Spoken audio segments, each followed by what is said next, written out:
Subscribe करें हमारे YouTube channel को और घंटे को बजाना ना भूलें ताकि आप देख सकें रोजाना नए वीडियो सबसे पहले हमारे YouTube चैनल फ्रीकनेस पर। तो हेलो फ्रेंड्स, फ्रीकनेस पर आप सभी का स्वागत है। जैसा कि आप जानते होंगे और आपने ज़रूर सुना होगा एक ऐसे मंदिर के बारे में जहां एक योनि की पूजा की जाती है, एक स्त्री की योनि की पूजा। जी हाँ, आज हम बात करने वाले हैं कामाख्या मंदिर की, जो कि गुवाहाटी से 8 किलोमीटर दूर पहाड़ी पर स्थित है। इसे तंत्र का उग्रपीठ माना जाता है। इसके विषय में कई किंवदंतियां प्रचलित है। यहाँ प्रतिवर्ष सौर आषाढ़ माह के मगशिरा नक्षत्र के तृतीय चरण बीत जाने पर चतुर्थ चरण के मध्य पृथ्वी ऋतुवती होने पर अम्बुवासी मेला लगता है। मान्यता है, हिंदू पौराणिक कथाओं के अनुसार एक बार राजा दक्ष के यहाँ एक बड़े यज्ञ का आयोजन हुआ, जिसमें राजा दक्ष ने सभी देवगणों को आमंत्रित किया, परंतु भगवान शंकर व अपनी बेटी सती को इस यज्ञ का निमंत्रण नहीं दिया। जब यह बात देवी सती को पता चली तो उन्होंने भगवान शंकर से उस यज्ञ में जाने की जिद की।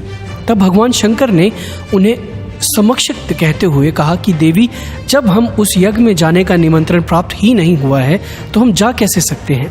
तब माता सती ने भगवान शंकर से कहा कि हो सकता है कि पिताश्री हमें निमंत्रण देना भूल गए हों। मैं तो राजा दक्ष की पुत्री हूँ, हम फिर क्यों नहीं जा सकते हैं। अगर प्रभु आपको हमारी जाने में इतनी ही खेद है, अगर हम नहीं जा सकते हैं तो मैं खुद ही चली जाऊंगी। भगवान शंकर भी माता सती की हट के आगे झुक गए और उन्होंने माता सती को वहां से जाने की इजाजत दे दी। उसके बाद माता सती अपने पिता दक्ष के राजमहल गई तो वहां उनके पति भगवान शंकर का बहुत अपमान किया गया।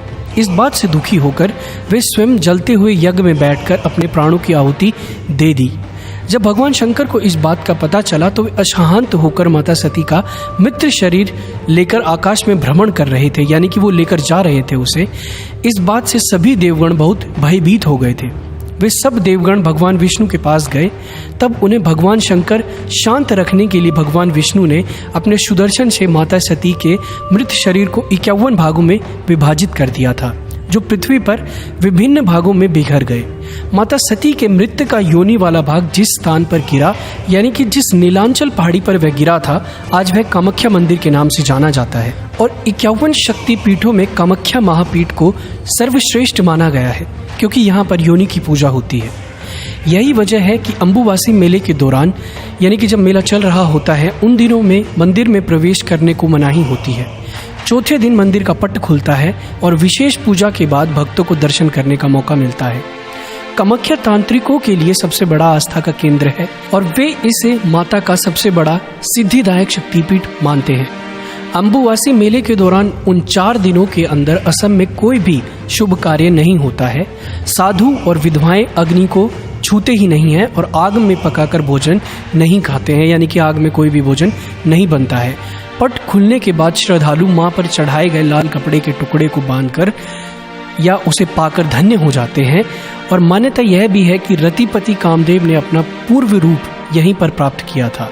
इसलिए कामाख्या मंदिर में दर्शन करने के बाद ब्रह्मपुत्र नदी के बीच में उमानंद मंदिर जाना भी जरूरी होता है।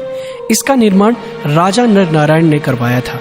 तो दोस्तों, एक बार तो इस मंदिर में सभी को जाना चाहिए, क्योंकि यह 51 शक्ति पीठों में से सबसे सर्वश्रेष्ठ माना गया है, यानी कि इसकी जो भूमिका है वो सभी शक्ति पीठों में से सबसे ज्यादा है। तो आज के वीडियो में बस इतना ही। मिलेंगे अगले वीडियो में। अगर यह वीडियो आपको पसंद आया हो तो इसे लाइक करें, अपने दोस्तों के साथ शेयर करें और कमेंट करके अपने सुझाव देना हमें ना भूलें। धन्यवाद।